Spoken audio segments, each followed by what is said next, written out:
그리고 심지어 60대 노인에게도 이런 성병의 증가율이 보이는데요. 60대 노인층의 이기 매독은 14년도에 비해서 최근에 40배 가까운 상승률을 보였다고 합니다. 그리고 성병의 빈도는 증가하는데 성관계 횟수는 오히려 줄어들고 있다는 것이죠. 다시 말하면 같은 성관계 횟수에도 불구하고 성병에 걸리는 비율이 증가하고 있다는 것입니다. 그리고 그만큼 이런 성병의 빈도를 늘리는 어떤 다른 요인이 있는 건 아닌지 우리가 생각해 볼 필요가 있습니다. 덕던입니다. 오늘도 안녕하십니까? 오늘은 다소 민망할 수도 있을 것 같은 얘기를 좀 하려고 하는데요. 바로 성병에 대한 얘기입니다. 사람들이 성병이라고 하면 다들 되게 숨기고 싶어 하고 본인이 되게 뭔가 금기시되는 질 안 좋은 그런 병에 걸렸다고 생각하는 분들이 많은데, 사실 성병도 어떻게 보면 그냥 하나의 지나가는 질환이고, 우리가 그냥 감기에 걸렸다든지 아니면 뭐 대상포진에 걸렸다든지 아니면 입술 부위에 어떤 물집이 잡혔다든지 이런 것처럼 일반적인 병일 뿐입니다. 그래서 그런 얘기들에 대해서 오늘 좀 오해를 풀고 이 성병에 대해서 어떻게 우리가 대처를 해야 되고 어떻게 생각을 해야 되는지 그런 얘기들을 한번 해보려고 합니다.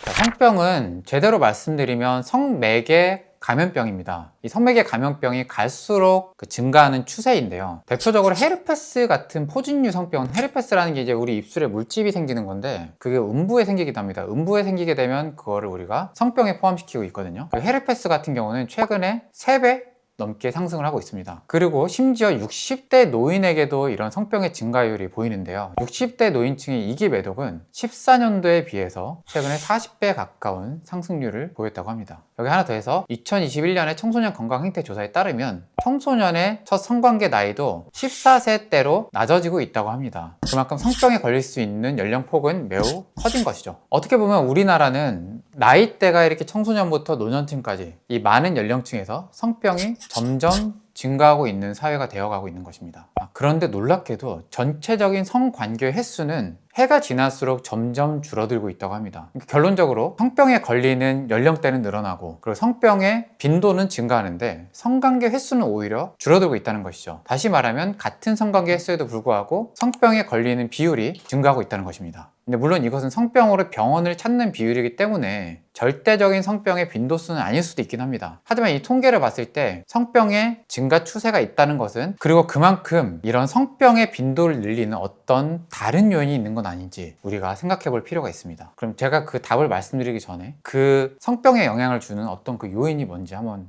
맞춰보시겠어요? 그 답은 바로 면역력입니다. 면역력일 거라고 말씀드리니까 아마 탁 바로 감이 오셨을 거예요. 하지만 우리가 성병이라고 하면은 단순히 어떤 그 감염을 제거해야 된다 이렇게만 생각하지, 면역력이란 이 말씀을 정확히 듣기 전까지는 면역력이 과연 이 성병이랑 관련이 있는지, 우리가 성병에 잘 걸리게 하는데 영향력이 있는지, 아니면 이 성병을 잘 낫게 하는데 영향력이 있는지 구체적으로 생각해 보시지는 못하셨을 것입니다. 자, 여기서 팩트 체크를 하나 짚고 넘어가겠습니다. 우리가 좀 명심해야 될 부분은 우리의 면역력은 나이가 들수록 점점점 낮아집니다. 그래서 물론 20대와 30대도 면역력을 잘 챙겨야 되지만 나이가 들수록 그 면역력을 관리하기는 점점 더 힘들어지고 있습니다. 자, 우리의 면역력은 일반적으로 20대 정도의 최고점을 찍었다가 점점 떨어지게 됩니다. 그만큼 우리의 면역력은 해가 갈수록 잘 챙겨야 되는 요소라는 뜻입니다. 이렇게 면역력이 점점 떨어질수록 성병에도 잘 걸릴 수 있고, 그리고 성병이 잘 낫지 않을 가능성도 올라가게 됩니다. 이렇게 면역력이 점점 떨어지게 되면 우리 몸에는 많은 질환들이 생기게 됩니다. 그리고 그런 여러 질환들 중 하나가 바로 성병입니다. 성병이 물론 감염병에 속하긴 하지만 면역력이 높으면 그 감염에 걸릴 확률이 떨어지게 되고, 그리고 한번 감염이 됐더라도 더욱 잘 낫게 되기 때문에 면역력을 잘 관리하는 것은 매우 중요합니다. 자, 이처럼 면역력이 약하게 되면 우리 몸에 침입한 여러 세균이나 바이러스들에 대응하는 우리 몸의 힘도 약해지게 되는데요.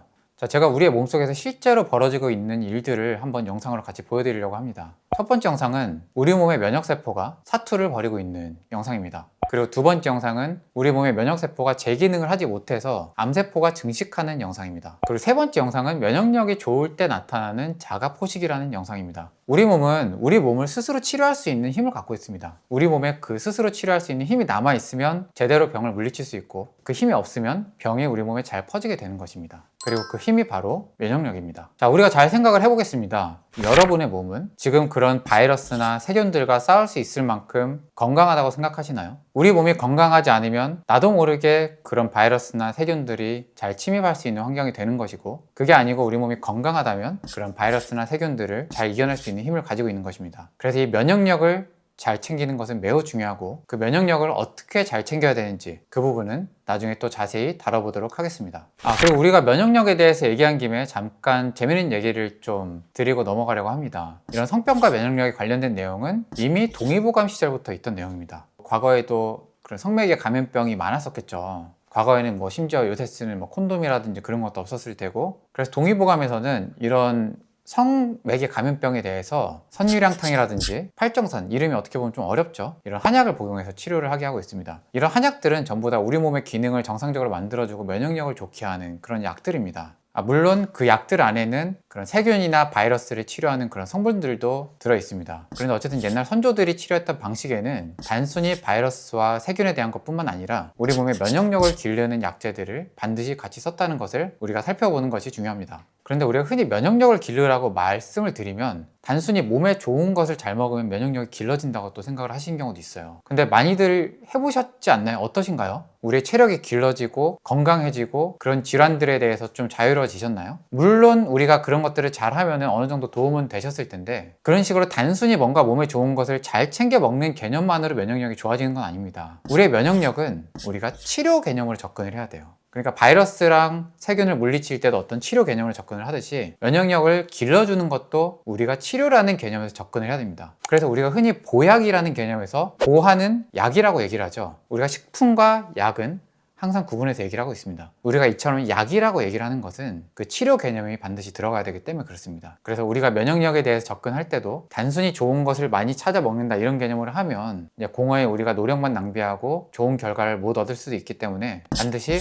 우리의 면역력도 전문가와 상의해서 기르는 방향으로 생각을 하셔야 됩니다. 자, 지금까지 제가 계속 면역력에 대해서 말씀을 드렸습니다. 주제는 성병인데 말씀드린 건 면역력입니다. 그러니까 다시 말씀드리자면 우리가 생각하는 그런 성병도 막 쉬쉬해야 될 그런 어떤 금기시해야 될, 아니면 우리가 뭔가를 잘못해서 걸리는 그런 병이 아니라 우리가 흔히 앓는 감기라든지 뭐 그런 것들처럼 어떤 인체의 면역력이 떨어져서 오는 그런 질환일 뿐이라는 것입니다. 그러니까 결론적으로 우리가 이런 성병을 갖고 있는 것을 너무 죄악시하고 부끄러운 것으로 여기고 그렇게 보는 시각들을 줄여야 됩니다. 성병에 걸린 그 개개인들은 어떻게 보면 면역력이 떨어진 한 명의 환자일 뿐입니다. 우리가 그 성병에 있는 사람들을 그런 개념으로 접근하고 사회에서도 그런 개념으로 치료를 할 수 있도록 같이 노력을 해야 된다고 생각합니다. 자, 면역력 저하로 오는 모든 질환들 우리가 함께 이겨낼 수 있습니다. 오늘은 여기서 말을 줄여보도록 하겠습니다. 우리의 내일도 안녕하기를 바라며 여기까지 곽도원이었습니다. 감사합니다.